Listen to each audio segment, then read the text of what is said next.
오늘은 이제 골로새서 마지막 시간입니다. 마지막 설교는 이제 서로 무난하라는 제목으로 설교를 할 텐데, 오늘은 이제 사도 바울이 편지를 마치면서 골로새 교회 성도들에게 무난의 인사를 하는데요. 특별히 이제 동역자들, 바울과 함께 로마에 있는 동역자들도 함께 골로새 교회로 문안하는 이야기입니다. 특별히 이제 7절, 9절은요, 이제 두 명의 사람을 골로새 교회로 보내서 이제 위로하는데요. 첫 번째 등장하는 사람이 두기고입니다. 우리 두기고에 대한 소개를 우리 7절 같이 한번 읽어보겠습니다. 시작. 두기고가 내 사정을 다 너희에게 알려주리니 그는 사랑받는 형제요 신실한 일꾼이요 주 안에서 함께 종이 된 자니라. 예, 아멘. 사랑받는 형제, 신실한 일꾼, 또 주 안에서 함께 종된 자다, 이렇게 이야기를 합니다. 바울은 이 두기고를 이제 왜 보내냐면, 이제 8절에 이야기하는 것처럼 우리 사정을 다 너희에게 알게 하려고 이제 두기고를 보낸다라고 이야기합니다. 사실 여기서 이제 위로보다는 격려인 것 같아요. 지금 골로새 교회가 거짓 교사들로 인해서 많은 어려움들이 있습니다. 그래서 십자가 복음이 아닌, 그리스도가 아닌 지금 다른 것을 붙들려고 하는 이제 그것들 때문에 많은 어려움을 당하는데, 다시 한번 이런 거짓 가르침과 더 힘써 싸우라고 격려하는 거라고 여러분이 보시면 될 것 같아요. 그러니까 이 두기고를 통해서 이 편지를 이제 거기로 보내는 것입니다. 9절은 두기고와 함께 이제 오네시모를 함께 보내는데, 우리 9절 같이 한번 읽겠습니다. 시작. 신실하고 사랑을 받는 형제 오네시모를 함께 보내노니 그는 너희에게서 온 사람이라. 그들이 여기를 다 너희에게. 아멘. 골로새에서 온 사람이다, 이렇게 이야기하니까 골로새 지역에 있는 사람들은 이 오네시모를 뭐 잘 알지 모를지 잘 모르겠지만, 특별히 이제 여러분 오네시모는 이제 종이라고 했어요. 혹시 누구의 종이죠? 네, 맞아요. 빌레몬의 종입니다. 그러니까 도망을 쳤고 이제 사도 바울을 만나서 이 오네시모가 회심한 걸로 우리가 생각할 수 있을 것 같아요. 근데 이 빌레몬의 종이었던 이 오네시모를 어떻게 표현하냐면 사랑을 받는 형제다. 그 앞에는 신실하고 사랑을 받는 형제다, 이렇게 표현하고 있습니다. 그러니까 사실은 복음이 아니라면 이제 불가능했던 일이에요. 그렇지 않을까요? 지금 이 시대보다 2000년 전에는 그 로마 시대에는 이 주인과 종의 관계가 확실했잖아요. 선이 분명했습니다. 여러분, 주인은요 종을 함부로 할 수 있었어요. 때릴 수도 있었고요, 팔 수도 있었습니다. 근데 이제 그런 종을 복음 안에서 회심한 이 오네시모를 사랑받는 형제다, 신실한 종이다, 이렇게 표현하는 걸 보면 이게 정말 그 우리가 복음의 보편성이라고 하는, 교회 보편성이라고 하는, 누구라도, 그러니까 뭐 헬라인이든 유대인이든 종이든 자유인이든 복음 안에서 다 하나다라고 하는 샘플을 어떻게 보면 이 오네시모를 통해서 보여주는 거죠. 특별히 이 골로새 교회 안에 빌레몬이 있습니다. 이제 뒤에도 설명하겠지만 이제 그 빌레몬에게 말하는 거예요. 이젠 종이 아니다. 네가 함부로 안 했을 가능성도 있지만 그런 종이 아니라 사랑받는 형제다. 이제 신실하게 잘 대해야 된다, 이렇게 이야기하는 것 같습니다. 빌레몬서 1장 16절에 보면 종 이상으로 사랑받는 형제로 두어라, 이렇게 이야기합니다. 그리고 10절부터 14절에는요 이제 유대인 사역자, 그 다음에 이방인 사역자들이 인사하는 이야기가 나와요. 첫 번째 이제 아리스다고, 그 다음에 바나바의 생질 마가, 바나바의 사촌 마가복음을 썼던 마가가 지금 이제 문안하는 이야기를 합니다. 이들은 지금 바울과 함께 가택 연금된 상태입니다. 그러니까 자원에서 지금 사도 바울의 필요를 그들이 채우고 있는데요. 아리스다고가 나옵니다. 이 아리스다고는 데살로니가 사람이었습니다. 사도행전 20장 4절에 보면 데살로니가 사람 아리스다고, 그다음에 사도행전 27장 2절에 보면 마게도냐의 데살로니가 사람 아리스다고. 그러니까 지금 이제 여러분 알다시피 바울은 로마 감옥에 가잖아요. 네로 황제에게 항소했단 말이죠. 그때 누가 이제 이런 사람들이 동행하는 거예요. 아리스다고도 이제 끝까지 동행했습니다. 데살로니가에서 바울의 복음을 듣고 회심했던 것 같고요. 에베소서의 3차 전도 여행을 함께 갑니다. 네로 황제 앞에서 재판받기에 로마 갈 때 같이 바울을 수행하고 또 그가 이제 로마 가택 연금됐을 때 그 옆에서 이제 아마 돕고 있는 것 같습니다. 그 다음에 바나바의 생질인 마가, 사촌 동생 마가는 누구냐면 그 사도행전 12장 12절에 보면 마가라 하는 요한의 어머니, 그러니까 마가가 여러분 라틴어 아마 마르쿠스가 맞나 모르겠네요. 라틴어 이름이고요. 이제 그 히브리어식으로 요한, 그래서 마가 요한 이렇게 표현 쓰잖아요. 요한의 어머니 마리아의 집에 가니 여러 사람이 거기서 모여 기도하고 있다. 그러니까 부잣집 같아요. 우리가 말하면 이제 금수저라고 볼 수 있겠죠. 그러니까 집이 컸던 것 같아요. 예, 마가의 어머니 집에 모여가지고 이렇게 하는 걸 보면, 그다음에 사도행전 12장 25절에 보면요, 바나바와 사울이 여기 이제 예루살렘 교회에 부조하러 왔고, 그러니까 어렵다고 하니까 도우러 왔고, 성교비를 전달하러 왔고, 마가라는 요한을 데리고 갈라디아 지역으로 갑니다. 그쪽으로 가고요. 사도행전 13장 13절에 보면요, 이제 배를 타고 이제 선교 여행을 가는데 이 요한이 그들을 떠나가지고 다시 예루살렘으로 가요. 그러니까 가서 같이 선교 여행을 하려고 했는데 무슨 이유 때문에 모르겠는데 예루살렘으로 다시 돌아가 버립니다. 그리고 15장에 보면 사도 바울이 1차 전도 여행을 마치고 1차 때 간 거죠. 2차 여행 때 다시 이 마가를 데리고 가려고 해요. 그래서 근데 이제 사도행전 15장 36절 41절 보면 바나바는 마가라는 요한을 데리고 가고자 하나 바울은 밤빌라에서 자기를 떠나 함께 일하러 가지 아니한 자를 데리고 가는 것이 옳지 않다. 서로 심히 다투어 피차 갈라서니, 갈라져서 따로 이제 선교 여행을 갑니다. 근데 이제 디모데후서 4장 11절 보면 이제 디모데후서는 사도 바울이 마지막 쓴 편지에 보면 지금 자기가 누가와 함께 있는데 내가 올 때 마가를 데리고 오라. 그가 나의 유익하다. 그러니까 이제 보면은 이제 다시 화해하고 같이 또 복음을 위해 열심히 힘쓰고 지금은 마가가 옆에 있는 거예요. 바울 옆에. 그렇죠? 같이 가택 연금되어 있는 것 같습니다. 가택 연금된 것보다 그 옆에서 사도 바울을 돕고 있다고 생각할 수 있을 것 같아요. 그 마가 요한이 이르거든 그를 영접해라.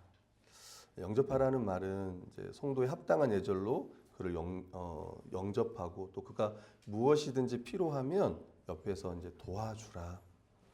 그가 여러 사람과 나의 보호자가 되었다. 감옥에 있을 때 자기를 잘 돌보아 주었다고 이야기하고 있습니다.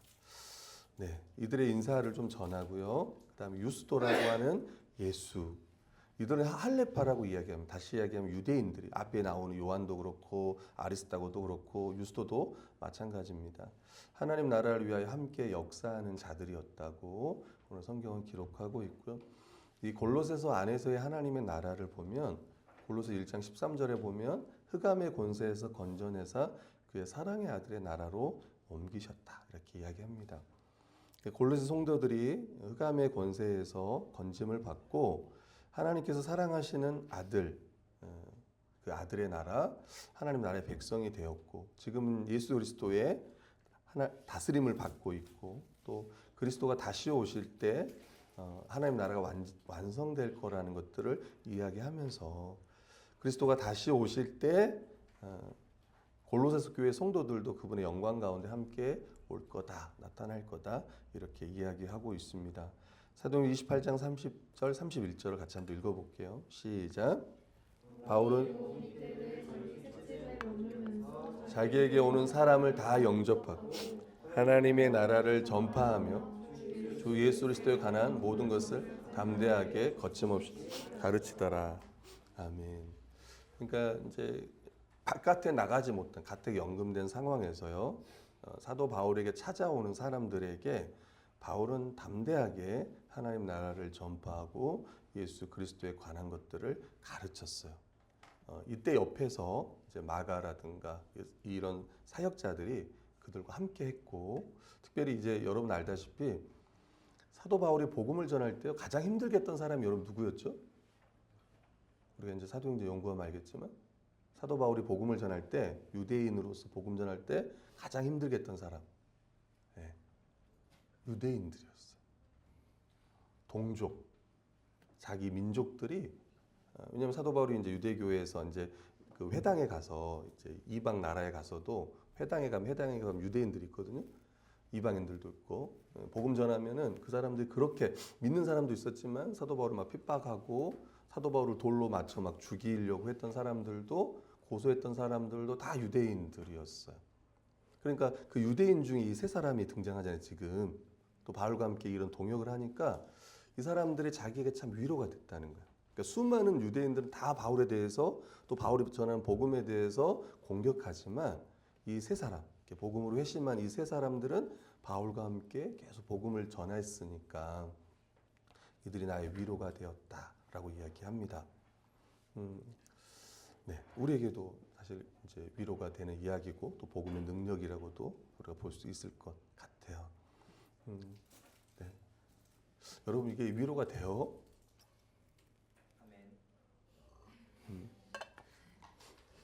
복음 열심히 전해. 위로다. 위로가 된다. 혹시 우리 교회 성도들 그래요? 막 주의 일을 열심히 하는 우리 성도들을 봐. 위로가 돼요? 내가 조심스럽게 얘기하는데 이거 우리 교회 이야기 아니고, 여러분 지금 제가 뒤에도 설명하겠지만 말씀 동연합 한책의 사람들 이런 단체들이 제가 뒤에다도 한 번 더 소개하겠지만, 그 단체들이 통합을 해서 BLF라는 단체를 이제 만들었고, 내년 3월 3일 날 이제 그 정식으로 출범이 돼요. BLF라는 단체가, 통합 단체 이름이 BLF라고 합니다. 저는 말씀동연합 거기 간사로 소속되어 있고, 거기에 간사가 몇 명이 있냐면 한 100명 정도가 있어요. 간사가 100명, 다 목회자로 구성된 간사님들입니다. 근데 이제 그 간사님들 중에 진짜 사역을 열심히 하는 분들이 있어요. 그러니까 여러 단체에 소속이 돼서 막 하는 분들이 있어. 그러면 여러분 성도들이, 여러분 그렇게 열심히 하는 사역자를 보니까 위로가 된다. 아니에요. 제가 어떤 이제 교회, 이제 조심스럽게 이야기해요. 어떤 교회는요, 왜 담임 목사님이 그렇게까지 하나? 위로가 아니고 어떻게 할까요? 네, 어떻게 하면 목사님이 그 사역을 못하게? 그렇게는 안 합니다. 네, 그렇게는 하지 않는데 못마땅해요. 이제 성도들의 마음을 알죠. 왜 우리 교회 성도들은 돌아보지 않고 왜 외부 사역만 그렇게 합니까? 근데 저는 이제 우리도 지금 오늘 본문을 이야기하지만, 저는 제가 예전에 한때 이런 적이 있었어요. 여러분, 제가 우리 교회 안에는 여러 교회 출신들이 자리에 모여 있습니다. 교단, 여기는 장로교도 있고요. 여기 또 어디가 있습니까? 여러분 또 감리교도 있었고, 또 여러 가지 지금 있는데 성결교회에 소속된 분들도 있고. 근데 장로교회에서 오신 분들도 설교를 들으면 목사님이 저 목사님 약간 다르네, 약간 성결교회 스타일이야, 이렇게 말하는 사람들이 없을 거예요. 제가 예전에 이제 성결교회 설교를 했는데 담임 목사님 저한테 그러더라고. 장로교 같아. 정현준 전도사는 장로교 같아, 그러시더라고. 그래서 내가 심각하게 교단을 옮겨야 되나 고민한 적이 있어요. 진짜로. 정말입니다. 그래서 한번 이제 이영 목사님께 찾아갔어요. 목사님, 제가 어떻게 하면 좋겠습니까? 이렇게 물었더니 목사님 그러시더라고요. 100년이 아니라 2000년의 기독교 역사를 받으라는 표현을 썼습니다. 여러분 2000년 동안 기독교가, 여러분 알다시피 이제 초기 기독교에서 이제 우리가 카톨릭에 있다가, 카톨릭 때 이제 중세 시대라고 말하는 이 카톨릭이 엄청 이제 뭐 500에서 1500 이 사이가 엄청 타락을 하잖아요. 그래서 우리가 프로테스탄트라고 하는 개혁을 합니다. 그게 우리가 말하는 이제 개신교, 기독교라고 이야기를 해요. 그래서 우리가 이제 로마 카톨릭에 있다가, 이제 로마 카톨릭도, 원래 카톨릭도 있다가 나눠져요. 이 두 개로. 이제 그게 왜 나눠지냐면 성령을 누가 주시냐, 이제 로마 가톨릭에서는 성부가 주신다. 동방 정교회에서는 그러니까 아니죠. 성부에게 받아가지고 성자가 준다. 로마 가톨릭은. 근데 저쪽 동방 정교에서 아니다. 성부가 준다. 요것 때문에 그 필리오케 논쟁에서 나눠져요. 근데 우리는 동방 정교회가 아니라 이제 로마 가톨릭 쪽에 있습니다. 그리고 가다가 이제 1500 여러분 알다시피 1517년에 루터에 의해서 종교 개혁이 돼요. 그리고 나서요. 이제 기독교가 이제 여러분 알다시피 이제 감리교도 탄생이 되고 그다음에 오순절 교도 생기고 그다음에 성결교 1800년 후반에 이제 성결교가 이제 시작돼서 그러니까 이제 그런 기독교 역사가 있는 거예요. 또 모든 교단마다 다 장점들이 있어요. 성결교의 장점은 뭐냐 했을 때 성결교는 복음을 전하면서 교회가 시작이 되었습니다. 그래서 복음 전도관으로 시작이 됐어요. 그러니까 또 그 복음 전도의 열정과 또 기도의 열정과 이런 게 있고 또 순복음 교회는 뜨거움이 열정이 있고 또 이제 우리가 말하는 이제 칼빈이라든가 루터 같은 경우는 이신칭의 그다음에 복음 또 말씀 중심의 이런 좋은 전통들이 있단 말이에요. 그래서 이것들을 다 받으라고 말씀을 하신 거예요. 그래서 그렇구나 생각을 한 거예요. 또 말씀드리신 건 뭐냐면 제가 성결교회 목회자로 부름을 받았지만 저는 한국교회 전체를 위해 부름 받았다고 생각을 합니다. 우리 성도들도 그런 시야를 가졌으면 해요. 그래서 우리 목사님은 왜 우리 교회를 잘 돌아보지 않고 이런 다른 사역들을 하실까? 네. 그래서 사실은 그 사역들 때문에 지금 여기 오신 분들이 있어요. 지금 우리 교회에 송우 형제, 그다음에 광희, 인회 이분들이 그 사역 때문에 온 거예요. 거기서 봤어요, 저를.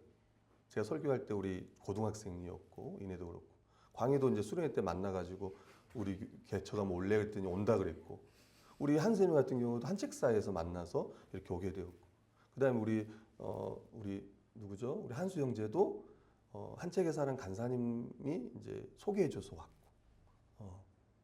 이렇게 해서 온 거예요. 그러니까 사실은 이 말씀운동 단체가 아니었다면 또 정민자매네도 마찬가지고 한책에 사는 간사님이 이제 그 형부 교회에 이제 목사님이 한책에 사는 간사여서 소개해줘서 우리 교회로 온 거예요. 원래는 두 교회를 소개받았다고 했는데 그래서 저희 교회로 왔고 그날 고기를 아마 먹었을 거고 정착을 했습니다. 우리 여기 온 이제 우리 하민이네도 마찬가지고 주님의 교회에 있다 우리 교회 온 거니까 네 어찌 보면 그러니까 다 말씀운동과 다 관련이 되어 있어요. 그러니까 말씀운동이 아니었다면 지금 여기 없을 거예요.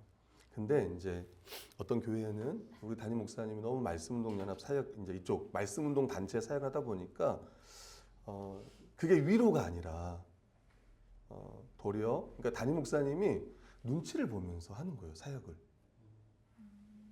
잘은 모르겠어요. 눈치를 보는지 안 보는지는 모르겠는데, 그러니까 조심스럽게 사역을 하더라고. 근데 그걸 보니까 옆에서 제가 볼 때 너무 안타깝더라고요. 오늘 성도는 오늘 성경은 도리어 그렇게 하나님의 나라를 위해서 열심히 수고하는 사역자들이 사도 바울에게 그게 위로가 되었다면 우리에게도 위로가 돼야 되는 거예요. 교회에서도 마찬가지겠죠. 교회 일을 열심히 해요. 열심히 뛰어 막 이렇게 봉사하고 막 애쓰고 수고해. 그러면 그게 그 모습이 도리어 그 수고와 애씀이 감사하고 도리어 그게 우리의 위로가 되어야 되지 않을까 싶어요. 저가 정말 하나님 나라를 위해서 열심히 하는구나. 내가 그를 위해서 더 기도하고 더 도와야겠구나. 그런 마음을 가졌으면 하고 더 나아가 우리들도 거기에 뛰어들 수 있다면 좋겠습니다. 아멘. 적극적으로 여러분 우리 인생이 한 번밖에 없어요. 한 번밖에 없어요. 여러분 제가 한번 예전에 했던 말이 있는 것 같은데 여러분 우리 교회가 작지만 저는 작지 않다고 생각을 해요. 여러분 우리는 가끔 그래요. 저랑 같이 이렇게 성목연 안에 한 80교회 담임 목사님들이 있습니다. 여러분 그분들이 생각할 때 우리 교회는요 중형 교회예요. 대형 교회라고 말할 수는 없고 일단 두 자릿수는 중형 교회. 한 세 자리 돼야 100명 이상 모여야 우리 안에서는 대형 교회라고 하는데 여러분 다른 데 가면 욕하죠. 어떤 분들은 100명도 작은 교회예요. 어떤 목사님들에게는 100명 모여도 개척교회야. 그분들한테는. 몇천 명 모인 교회들이 얼마나 수고로 힘드냐고 이러잖아요. 근데 우리 교회가 작지 않다는 이야기를 하는 이유는 뭐냐면 성도 수는 다른 사람들 보면 작다. 어떤 사람들은요. 성도가 한 10명 모이는데 교회를 접어. 왜 접냐니까 자기는 도저히 이 개척교회를 할 수가 없대. 너무 작은 교회를 제가 할 수가 없대. 그럼 저는 그렇게 생각 안 합니다. 우리가 함께하는 사역자들은 그렇게 생각 안 해요. 왜 작지 않다고 얘기하냐면 제가 외부 사역을 안 해도 작지 않다 생각할 텐데 한 사람 한 사람이 너무 귀하기 때문에 그런 것도 있고, 우리가 하는 사역을 생각할 때 우리가 비록 적지만 또 우리가 이런 개척교회를 돕고 또 이런 사역들을 우리가 후원하고 기도하고, 이게 그러니까 작지 않다는 거예요. 우리가 함께하는 교회는요, 몇십 개의 교회가 있습니다. 또 몇백 개의 목회자와 사모들도 있는 거예요. 우리가 그렇게 보이지 않지만 그것을 위해 우리가 돕고 있고 또 주일마다 함께 기도하고 있는 거예요. 아멘. 아멘. 그 다음에 이제 골로새에서 온 에바브라를 이야기합니다. 에바브라는요, 예수 그리스도의 종이고, 골로새 1장 7절에 보니까 이 골로새 교회 성도들이 에바브라에게 배웠습니다. 그리스도의 신실한 일꾼이고, 빌레몬서에 보면 그리스도 예수 안에서 함께 갇힌 자라고 지금 자기를 소개하고 있습니다. 그러니까 지금 골로새 교회가 거짓 교사들 때문에 문제가 발생하자 사도 바울에게 도움을 얻고자 로마까지 온 거예요. 그리고 자신이 올 때 아키뽀라, 뒤에 나오는 성경에 나오는 17절에 나오는 아키뽀를 아마 후임 사역자로 세우고 온 것 같아요. 바울의 사역을 돕기 위해 그런 자원해 가지고 지금 이 가택 연금을 당하고 거기서 지금 사도 바울을 돕고 있다고 보면 될 것 같습니다. 이 에바브라는 골로새 교회를 위해서 항상 애써 기도하고 있습니다. 성도들이 하나님의 모든 뜻 가운데 완전하게 확신 있게 서기를 구했어요. 여기서 힘써 기도했다, 항상 힘써, 애써 기도했다, 이런 표현들을 보면은 여러분, 기도하는 일이 참 쉬운 건 아닌 것 같아요. 누군가에겐 쉽지만 또 누군가에겐 쉽지 않은데, 이런 상황 가운데 에바브라는 계속 깨어서 성도들 위해서 계속 기도하고 있습니다. 골로새 1장 9절 12절 보면 우리도 듣던 날부터 사도 바울이 그 골로새 교회를 위해서 기도하는데, 이 사도 바울뿐만 아니라 이 바울과 함께 있던 그런 동역자들도 계속 교회를 위해서 기도하고 있는 거예요. 골로새 1장 28절에 보면 그리스도 안에서 완전한 자로 세우기 위해서 계속 기도하고 있는 모습들을 좀 생각해 볼 수 있고, 그런 모습은 골로새 2장 6절 7절에 보면 너희가 그리스도를 주로 받았으니 그 안에서 행해라. 그 안에 뿌리를 받고 세움을 받아 교훈을 받은 대로 믿음에 굳게 서서 감사함을 넘치게 하라. 지금 거짓 가르침에 너희가 넘어지지 말고 굳게 서라. 그리고 이미 받은 그 구원에 대해서 감사해라. 부족하다고 생각하지 말고. 여러분, 우리가 부족하다 생각하면 감사를 못 하잖아요. 그죠? 여러분, 부족한데 무슨 감사가 있습니까? 우리가 자족할 때 감사할 수 있는 거지. 골로새서 3장 1, 2절에 보면요, 너희가 그리스도와 함께 살리심을 받았으면 위의 것을 찾아라, 이렇게 이야기해요. 땅의 것이 아니라. 그러니까 그리스도 안에서 완전한 자가 어떤 자인지를 쭉 설명해요. 그리고 골로새서 3장 12, 14절은 새 사람으로서 너희가 궁휼과 자비와 겸손과 온유와 오래 참으로 옷 입고 피차 용서하고 모든 것 위에 사랑을 더하라, 이런 삶을 살아라라고 지금 골로새 성도들에게 이것을 위해서 지금 골로새 교회를 위해서 기도하고 있다, 이렇게 보면 될 것 같아요. 하나님 뜻 가운데 완전하게 선다는 게 어떤 거냐, 바로 이런 기도, 이런 내용들을 보면 이런 거구나, 이것을 위해 지금 사도 골로새 교회를 위해서 에바브라는 애써 기도하고 있구나, 우리도 그런 기도를 해야 되겠구나, 이렇게 생각하면 될 것 같아요. 에바브라는 골로새와 라오디아가 히에라볼리, 그러니까 그 지역에 있는 여러 지역들을 위해서 열심히 그 교회들을 세웠고 그 교회들을 위해서 계속 수고하는, 또 기도하는 모습이 오늘 본문에 있습니다. 그 에바브라가 지금 골로새 교회에 문안하고 있고요. 그 다음에 의사 누가와 데마. 여러분, 이제 누가가 썼던 복음이 뭐예요?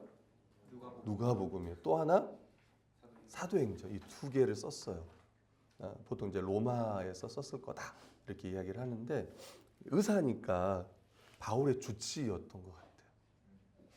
우리 그 좀 생각해 볼 수 있고, 그러니까 이 당시 생각해 성경을 쓴 사람이니까 얼마나 헬라어라든가 이런 걸 잘한 걸 보면 좀 학식 있었던 사람인 것 같고, 그 당시 의사가 그랬던 것 같아. 지금처럼 빌레몬서 보면 나의 동역자 마가, 아리스다고, 데마, 누가가 문안한다. 빌레몬에게 보낸 편지에도 보면 지금 누가가 함께 있다 이렇게 이야기하고요. 자, 네, 뭐이 정도 보면 될 것 같습니다. 그러니까 로마의 감옥에 있을 때도 같이 그 옆에 지켰던 사람이 누가였다고 보면 되고요. 그 다음에 이제 데마라는 사람이 있습니다. 데마. 그 앞에도 보면 나의 동역자 마가 아리스다고 데마라고 하는데 이 데마가 지금 이 편지를 쓸 때는요 같이 있었던 것 같아요. 같이 연금됐던 것 같아요. 근데 이후에 떠납니다. 그게 이제 디모데 성경 이제 마지막에 보면 4장 10절 한번 같이 읽어볼게요. 시작. 데마는 이 세상을 사랑하여 나를 버리고 데살로니가로 갔고 그리스게는 갈라디아, 디다는 달마디아로 갔고. 네, 그러니까 아마 이제 이후에 데마는 사도 바울을 떠난 걸로 보여요. 오늘 본문에는 이제 이 세상을 사랑하여 이 전에는 계속 지금 그러니까 같이 있었던 자인데 어떤 이유인지 모르겠지만 이 세상을 떠났던 자가 데마니까 네. 그 이후에 어떻게 된지 모르겠어요. 아무튼 그렇습니다. 지금 이 유대인 사역자들, 이 이방인 사역자들이 지금 계속 문안하고 있습니다. 15, 18절은요. 이제 바울이 친필로 이제 문안을 하는데요. 라오디가에 있는 형제들, 또 룸바와 그 여자 집에 있는 교회에 문안하라. 그러니까 룸바도 아까 말했던 마가 요한의 어머니처럼 그 그리스도인들에게 모임 장소를 할 수 있도록 내어준 것 같아요. 자기 집을 그 라오디아에 있는 형제들 또 그곳에 있는 룸바의 집에 문안하라라고 이야기하고 이 편지를 읽고 이 골로새서를 읽고 또 라오디아에게서 온 것도 읽어라라고 이야기를 해요. 여기서 읽을 때는 그 당시에는 여러분 뭐 인쇄술이 발전하지 않았기 때문에 여러분 인쇄술이 언제 발전한지 아세요? 응? 네, 모를 때 넘어가면 될 것 같아요. 그 종교개혁 할 때, 종교개혁 할 때, 그러니까 언제냐면은 저도 정확히는 모르지만 그때 이제 막 인쇄술이 발전해가지고 그 신약 영어로 성경 번역했던 틴데일, 윌리엄 틴데일 그때 그렇게 막 이렇게 보급할 수 있었던 게 인쇄술이 발전해서 그랬다고 하더라고요. 뭐 종교개혁도 마찬가지겠지만, 그러니까 그 전에는 이제 편지를 써주면 읽어줘요. 낭독해줘 교회에서 큰 소리로. 그리고 그곳에서는 이 이제 종들도 있기 때문에 글을 모르는 사람들 많았단 말이에요. 그러니까 이제 읽어주면 이제 다 알았던 거죠. 그래서 이제 편지를 크게 읽으라고 얘기한 거고요. 라오디아에게서 온 편지는 그게 분실이 되었을 거예요. 역사적으로. 그래서 그게 이제 오늘날 전해지지는 않지만 아마 이제 비슷한 내용이지 않았을까라고 이야기합니다. 그러니까 이것도 서로 이제 회람서신이라고 하죠. 이것도 읽어주고 거기서 온 것도 같이 읽고 이렇게. 그러니까 그때 이제 이 편지를 두 기구가 가지고 가잖아요, 그죠? 맞나요? 두 기구가 가지고 갈 때 이것만 가지고 골로새서만 가지고 간 건 아니고 에베소서도 같이 가져갑니다. 에베소에 보면 나와요. 같이 가져가요. 그러니까 그 지역이니까 인근이니까 전달하고 이렇게 하면서 이야기합니다. 그러니까 또 이 편지들을 통해서 서로 교제하고 또 서로 문안하고 이랬던 것 같아요. 17절에는 아키포, 아까 말했던 에바브라가 지금 로마에 가 있는 상태고 비어 있는 상태를 아키포에게 직분을 준 것 같습니다. 그래서 빌레몬 1장 2절에도 보면 우리와 함께 병사된 아키포라는 표현을 씁니다. DBS에 보면요, 거짓 가르침에 맞서고 복음으로 믿음을 굳세게 하기 위해서는 주의하여 사역해야 한다. 그래서 특히 이제 지금 그 잘못된 가르침들이 교회 안에 지금 있는데 이것들을 좀 잘 맞서고 성도들을 온전한 자로 잘 가르칠 수 있도록 애써라 이렇게 이야기를 하고요. 또 교회는 그가 이 사역들을 잘 감당할 수 있도록 위에서 돕고 또 계속 격려해야 될 겁니다. 이제 사도 바울은 마지막 친필로 이제 문안하는데요. 우리 18절 같이 한번 읽겠습니다. 시작. 나 바울은 친필로 문안하노니 내가 매인 것을 생각하라. 은혜가 너희에게 있을지어다. 이 편지를 바울이 쓴 건 아니고 편지를 이제 디모데가 썼고 대피를 한 거고요. 마지막 인사는 사도 바울이 친필로 기록을 합니다. 그러면서 이제 이 친필로 기록했던 게 뭐냐면 교회의 성도들에 대한 사랑, 애정을 또 드러내는 것도 이야기하고 또 그냥 디모데가 대필한 게 아니라 내가 말했던 이 모든 것들을 적었다는 의미로 내 권위 아래서 이걸 썼다라는 의미로 이제 친필로 마지막에 이제 문안을 하면서 내가 매인 것을 생각하라 이렇게 이야기해요. 왜 내가 지금 감옥에 매여 있는지를 다시 한번 생각하게 하고 복음 때문이라는 걸 다시 한번 주지시키고 그리고 은혜가 너희에게 있을지어다라고 하고 이제 편지가 마무리됩니다. 자, 묵상과 적용을 좀 보겠습니다. 첫 번째는요, 교회를 위한 사랑과 헌신, 교회를 위한 사랑. 사도 바울은 골로새 교회 성도들을 만난 적이 없습니다. 그 성도들 위해서 지금 기도하고 있고 편지를 쓰고 있어요. 사도 바울이 감옥에서 뭐 했을까? 여러분 할 때 감옥에서도 지금 이제 위에서 기도해달라. 감옥에서 빨리 나가서 복음을 전하게 해달라. 기도하라고 요청도 하면서 그들 위해서 계속 기도하고 복음을 전했던 교회들 또 어려운 교회들에게 편지를 쓰면서 계속 그들이 잘못된 가르침에 맞서게 하고 또 그들을 격려하고 또 위로하고 또 복음 안에 굳게 서게 하는 이 일들을 계속 하는 거예요. 왜 그럴까라고 하면 그만큼 교회를 위한 사랑이 있는 거죠. 그 다음에 이 바울뿐만 아니라 함께했던 동역자들도 보면 그들이 얼마 복음을 위해서 교회를 위해서 헌신하고 수고했는지 우리는 알 수 있습니다. 여러분 이제 두기고는 이제 편지를 가져가지고 이 골로새에서 로마에서 골로새까지 가요. 여러분 그 길이 험한 길일 겁니다. 키로수가 몇 킬로냐면요. 몇 킬로 정도 될 것 같습니다, 여러분. 안 가봤지만 우리가 가보고 싶어요. 저도 로마에 가고 싶습니다. 골로새도 가보고 싶은데 그 거리가 1900km 정도 된다고요. 근데 지금이야 교통편이 좋지만 그 당시에는 어렵잖아요. 그런 거리를 편지를 들고 사도 바울이 준 그 서신을 들고 가는 거예요. 얼마나 힘들었을 거라고 성경에는 그 기록이 되어 있지 않지만 우린 그걸 압니다. 그럼 그들이 그렇게 열심히 수고해가지고 받은 게 있을까요? 그 수고의 대가가 있겠습니까? 없어요. 그렇게 하는 것은 이 복음에 대한 열정과 또 하나님의 은혜에 대해서 너무 감사하기 때문에 또 이 일들을 감당하는 겁니다. 오늘날도 두기고와 같이 열심히 또 교회와 복음을 위해 헌신하는 수고하는 사역자들이 많아요.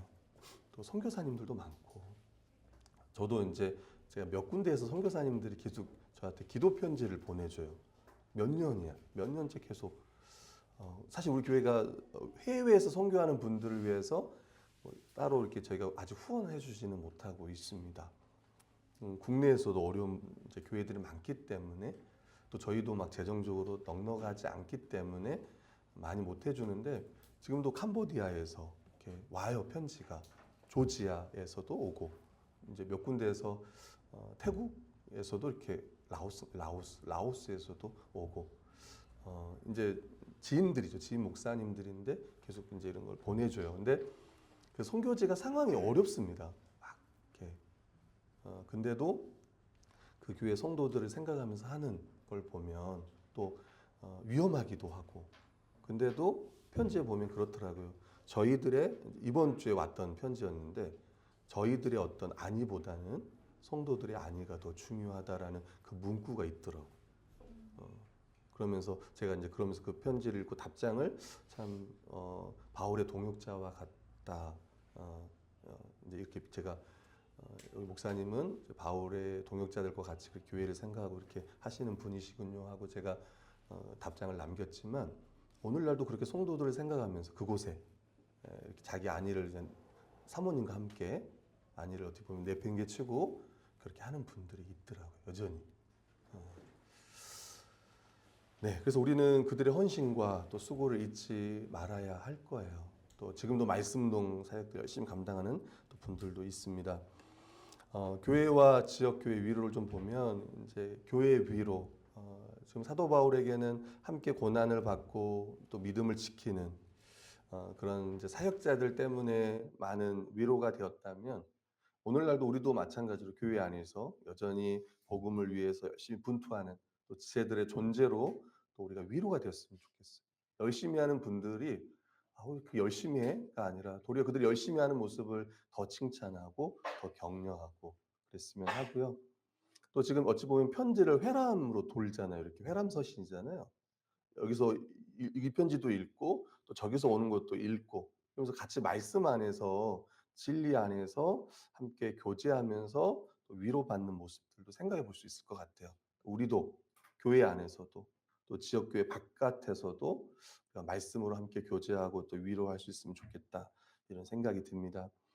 방가루 2번은 지역교회를 위로함인데요. 우리가 특별히 사역을 위해서 더 기도하고 후원하고 더 기도하기를 원합니다. 또 말씀 수련회에 함께 참여해서 또 지역교회 성도들과 함께 교제하는 시간을 가졌으면 합니다. 제가 말씀운동 단체들을 좀 소개해 놨는데요. BLF 안에는 말씀운동 연합이 있어요. 제가 여기에 주사역입니다. 말씀운동 연합 수련회를 준비하고 있습니다. 위에서 기도해 주시고 목회자들을 섬기는 한책의 사람들. 여기서의 목회자들은 신대원생들. 한책의 사람들은요. 신대원 사역만 합니다, 지금. 목회자 예비 지금 사역자들인 거죠. 신대원 사역들만 한책의 사람들이 하고요.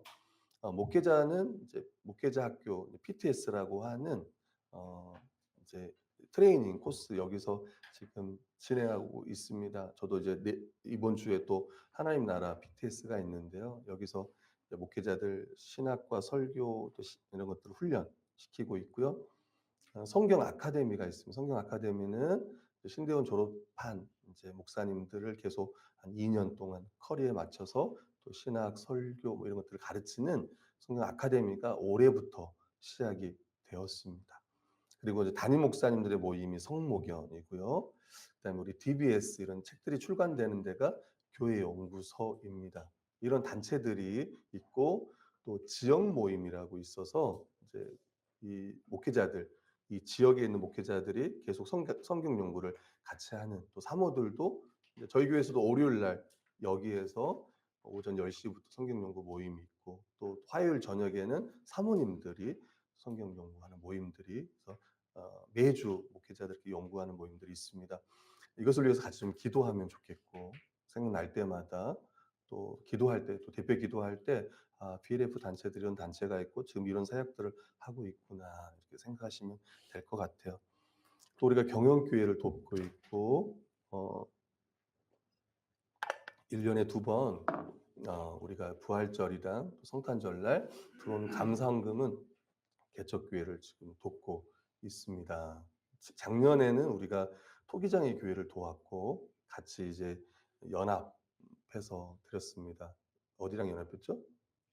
주의 뜻교회랑 같이 연합을 해서 그때 제 기억으로는 110만 원을 저희가 토기장의 교회를 도왔습니다. 이런 식으로 저희가 더 좀 개척교회를 후원하고 더 넓어졌으면 좋겠다. 더 많은 교회들을 도울 수 있으면 좋겠다. 이런 생각이 들고 또 우리 성도들 중에는 또 개인적으로 이렇게 돕는 분들이 있어요. 교회들을 개인적으로 후원하는 그래서 너무 감사하다 생각이 들고 우리 주위에는 많은 개척교회들이 있습니다. 그래서 여러분들이 더 위해서 좀 기도하고 또 이렇게 도울 때 또 마음을 좀 다해서 도울 수 있으면 좋겠다 생각이 들어요. 목사님 얼마를 좀 도와야 합니까? 많이 도우면 좋겠고 여러분 최소한 핸드폰 비 정도는 내면 좋겠다 생각이 들어요. 핸드폰 비. 우리 중에는 또 요금제를 많이 쓰는 분들이 있거든요. 그런 분들은 더 많이 낼 수 있으면 좋겠다 이런 생각이 들어요. 이제 마지막으로 하나님의 은혜입니다. 은혜가 너희에게 있을지어다 이렇게 하고 오늘 설교가 끝나는 이제 골로새가 끝나는데요. 은혜 여러분 다른 종교에는 없는 단어가 뭐냐면 은혜라는 단어예요. 여러분 모든 종교는요 다 인간이 저 위로 올라가요. 인간의 선행을 통해서 공로를 통해서 그러니까 인간의 행위로 여러분 극락에 가는 불교든 어느 종교든 위에서 내려오는 데가 없어요. 다 밑에서 올라갑니다. 그러니까 인간의 행위가 자기의 나중에 어떤 미래를 결정하는 거예요, 운명을. 근데 기독교는 달라요. 기독교는 하나님이신 예수 그리스도가 이 땅에 내려온 거예요. 여러분 은혜라는 단어가 뭐냐면 은혜는 아무 자격 없는 자에게 값없이 베푸시는 하나님의 호의다 이런 표현을 씁니다. 이 은혜를 그러니까 우리가 받을 이 구원을 우리는 죄를 짓고 여전히 구원을 받았지만 죄를 짓습니다. 싸우지만 죄를 지어요. 그런 죄인을 위해서 하나님께서는 예수 그리스도를 이 땅에 보내신 거예요. 구원의 길을 여신 겁니다. 은혜를 베푸신 거예요. 그래서 우리가 구원을 이 구원의 은혜라는 걸 받았어요. 여러분 은혜는 한 번 받으면 끝나는가요? 아니요. 일상을 살아가는데 계속 주의 은혜가 필요해요. 오늘 우리 가운데 나 진짜 이 믿음 생활 너무 힘들어. 나 진짜 세상 살맛 안 난다. 이런 거 있잖아요. 은혜가 필요하다는 말입니다. 다시 이야기해요. 목사님 저 교회 안 가고 싶어요. 라고 할 때 내가 지금 주님의 은혜가 필요하구나. 이 은혜를 다시 내가 기억해야 되겠구나. 저도 마찬가지입니다. 설교하는 저도 마찬가지. 여러분 은혜는 복음을 한 단어로 정의한 게 저는 은혜라고 생각합니다. 하나님께서 예수 그리스도를 통해서 우리에게 구원을 베푸셨다라는 거를요. 딱 한 단어로 이야기하면 그게 은혜다 생각해요. 하나님의 은혜를 기억하는 것은요. 다시 그리스도를 붙잡는 거예요. 골로새서가 그걸 말하지 않겠습니까? 지금 거짓 가르침에 지금 교회가 휘둘려요. 율법주의, 또 금욕주의, 그 다음에 어떤 환상을 보고 어떤 체험을 하고 교회 안에 지금 그렇단 말이에요. 그럴 때 바울은 이 골로새를 통해서 다시 한번 어, 그리스도, 모든 것을 창조하신 그리스도, 교회의 머리가 되신 예수 그리스도, 우리의 주가 되신 예수 그리스도, 너희가 그분 안에서 충만해졌다라고 이야기하면서 다시 그리스도를 붙잡을 것을 이야기하는 거야. 우리가 그리스도를 다시 붙잡을 때 우리는 다시 새 사람으로 잘 살아갈 수 있을 겁니다. 이번 한 주도 그리스도의 그 십자가의 은혜를 다시 한번 기억하면서 제가 그렇게 살아가기를 원합니다. 지금 저희가 정해온 교육을 진행하고 있고 다시 복음의 기초를 이제 점검하고 있습니다. 이미 두 팀이 마쳤고 또 이번 주에는 이제 성경적 교회를 제가 또 점검할 텐데 이렇게 하는 이유가 뭐냐면 다시 복음을 붙드는 거예요. 아멘. 여러분 기억해야 돼요. 맨날 어떤 분들은 복음의 기초 배우라 그러면 내가 지금 교회 다닌 지 몇 년인데 더 기초를 배워야 되나? 네, 배워야 돼요. 여러분 손흥민이가 그런 말 하지 않았습니까? 제일 중요한 건 기초다라고. 맞는지 모르겠지만 손흥민 아버지는 자신감을 강조했지만 그 밑에는 항상 기초. 그래서 그 대나무 뿌리 예를 들잖아요. 손흥민 아버지 그 이야기 합니다. 기본기가 제일 중요하다는 이야기를 해요. 그러면서 대나무 예를 들어요. 그럼 대나무가 이렇게 한 번에 쭉 올라가는 게 아니라 이 뿌리를 내리는 시간이 몇 년인 줄 아세요? 네? 5년이라고 합니다. 5년. 5년 동안 뿌리를 내리고요. 하루에 이렇게 몇십 센치씩 자라갔대요. 대나무가. 그 예를 들면서 가장 중요한 거는 기본기다 이런 표현을 씁니다. 우리에게도 가장 중요한 건 뭐냐면 십자가 복음인 거예요. 그래서 찬양에도 이런 찬양이 있어요. 들려주시오, 또 들려주시오. 나를 구원하신 그 십자가의 복음. 그리고 구원받은 사람은 이 복음이 다시 들릴 때 기뻐하는 거예요. 그리고 아멘인 거예요. 저도 마찬가지고 우리 성도들도 마찬가지. 은혜는 거기에 있는 거예요. 다른 데 있는 게 아니라 복음 안에 하나님의 은혜가 있습니다. 기도하겠습니다.